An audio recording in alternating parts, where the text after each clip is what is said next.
Seguimos en Punto de Partida, nos visita Julio Genesini, ministro de Trabajo de la provincia de Santa Fe, para charlar sobre algunos temas que tienen que ver con la coyuntura política, la situación de las empresas, del trabajo en la provincia de Santa Fe, una provincia particular, hablando de Argentina concretamente, ¿no? Es una provincia muy importante, pero que no escapa, ministro, a la situación que está viviendo el país.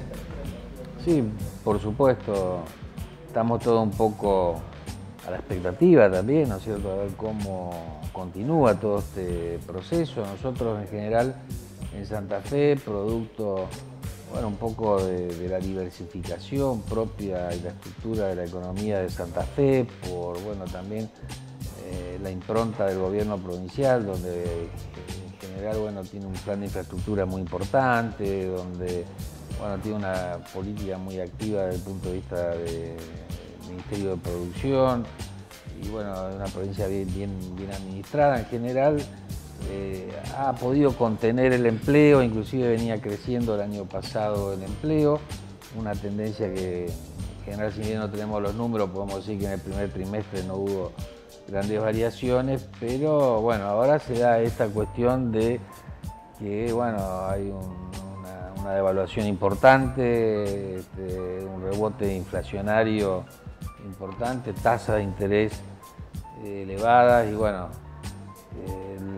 todo indica que las empresas que ya venían con algunos problemas, porque la economía, seamos realistas, ya de varios años a esta fecha que viene con problemas, digamos, macroeconómicos, distorsiones, bueno, ahora se agravan. El propio ministro de Economía, Duhovne, planteó que hay un horizonte de una mayor inflación y bueno, y recesión, un menor crecimiento, de modo tal que eso nos genera un escenario que, bueno, en estos días se ha visibilizado con algunas complicaciones que precisamente tienen, sobre todo, el impacto mayor las empresas pequeñas, medianas. Bueno, cuando se corta un poco la cadena de pago, tienen problemas para afrontar los salarios, tienen que financiarse a tasas muy altas y, bueno, o sea que vamos a seguir toda esta situación para ver, bueno, qué anclaje tiene. De todos modos, hemos trabajado siempre en distintas coyunturas,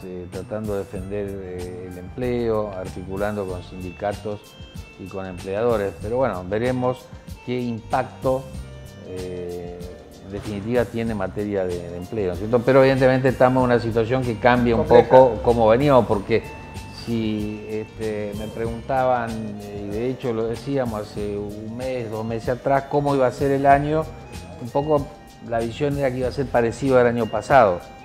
Hoy, ya ante este escenario, no podemos decir lo mismo. Una tasa del 40% para una pyme que vive trabajando con cheques es casi prohibitivo. La tasa del 40% sí era elevada, pero por ahí tiene que financiarse y es más, digamos, en distintas alternativas de financiamiento que tiene, ¿no?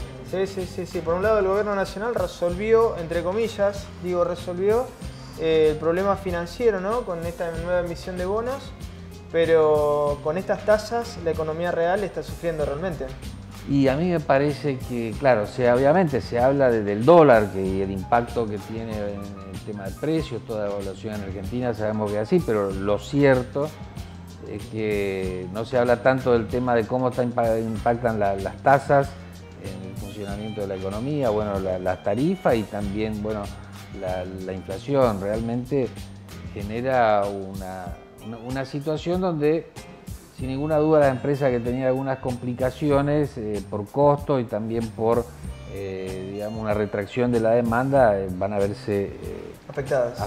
Ahora, es cierto que yo siempre rescato la responsabilidad, el esfuerzo de nuestros empresarios, de los sindicatos en los momentos difíciles. Y bueno, espero que podamos de alguna forma sortear esta coyuntura, que no se prolongue tanto en el tiempo, claro, y que podamos evitar que tenga costo social en materia de empleo, ¿no? Habrá que ver también cuáles son las exigencias del Fondo Monetario, ¿no? Porque se está hablando también de los convenios laborales, los convenios colectivos y una exigencia del Fondo Monetario, del prestamista de última instancia que está teniendo el país, para reducir algunos derechos. Y eso es complicado, ¿no? Porque yo entiendo, y en general lo propugna la Organización Internacional del Trabajo, avanzar en materia laboral sobre la base del consenso y el diálogo social. Creemos que es una cosa que impacta mucho en la sociedad, obviamente en los derechos de los trabajadores, pero hacia toda la organización de la sociedad, y eso exige muchos consensos para que esas leyes en definitiva tengan permanencia, generen certeza, que también eso redunda en beneficio del conjunto de la economía. Así que más allá de las valoraciones que uno pueda tener en cuanto a la dirección de las modificaciones, el hecho que eso sea en un marco de crisis, en un marco de presión, realmente contraviene realmente todo esto que tiene que ser un escenario para ir mejorando la legislación. Así que esto lo vemos con preocupación, digamos, ¿no? Claro. Entrando en el terreno local, en otro tema, se están cumpliendo 10 años de la ley de comité mixto en Santa Fe. ¿Qué ha representado para el mundo laboral de la provincia esta legislación? Primero que junto a otros aspectos ha puesto Santa Fe a la vanguardia de lo que es las políticas públicas en materia laboral. Santa Fe es la única provincia que tiene comité mixto. Demuestra por un lado la seriedad y la responsabilidad con que los trabajadores utilizan los instrumentos. Ustedes recordarán que cuando se discutió la ley, muchos decían que iba a ser un motivo de permanente paralización de los trabajos por parte de la representación de los trabajadores. Siempre hay un miedo. De obstaculización. Podemos hacer un balance a 10 años. Santa Fe, cuando tiene una economía que crece, tiene una industria que es competitiva, exporta a mercados muy importantes del mundo, y eso demuestra que hay alrededor de 3.000 comités constituidos en empresas de distintos niveles, miles de trabajadores, si se quieren, representados por esos organismos paritarios, y demuestra que se pudo utilizar este instrumento con mucha racionalidad, y ha tenido un efecto muy importante en materia de prevención y concientización y corrección de algunas cuestiones que afectaban la salud y seguridad en el trabajo, y esto se advierte porque, sumado, digamos, a los comités, al trabajo que hacen en forma permanente, más las inspecciones que hace el Ministerio, todo el trabajo en conjunto con empresarios y sindicatos, hemos logrado en Santa Fe una verdadera política de Estado en materia de seguridad, salud y seguridad del trabajo, que nos está demostrando que año a año van bajando los siniestros. Y creo que eso es lo importante, no que por ahí tengamos un efecto serrucho, un año bajamos, después subimos. Esto es una constante por datos de la Superintendencia de Riesgo de Trabajo de la Nación, y nos da la pauta que como instrumento es muy válido y va en definitiva redundando en beneficio de los trabajadores, pero obviamente del conjunto de la sociedad. Tal es así que a medida que bajan los accidentes en los establecimientos, paradójicamente vemos que hay una mayor proporción en los accidentes en itinerario, cuando la gente va a trabajar, lo que habla también que hay que trabajar mucho en la cultura de la prevención en el marco de nuestra sociedad, ¿no es cierto? Claro.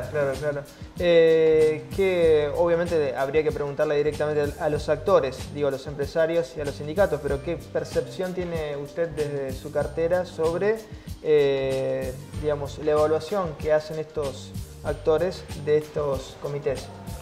Y en general nosotros hemos participado en muchas jornadas, normalmente donde se dan mesas tripartitas, y todos valoran que es un instrumento muy importante, que esta es otra de las cuestiones que hay que destacar, que en definitiva las leyes, más allá del imperium del Estado, que pueden imponer una ley, lo cierto que en definitiva tiene que ser la conciencia y la convicción de que la ley debe ser obedecida, es lo que en definitiva le va dando continuidad y solidez en el tiempo. Esto es lo que ha ocurrido con los comités mixtos, y es un proceso que está incrementándose permanentemente, y no una fuente generadora de conflictos, sino de canalizadores de esos conflictos, de soluciones concretas, ¿no? Ministro, gracias por estos minutos. No, gracias a vos. Seguimos un punto de partida.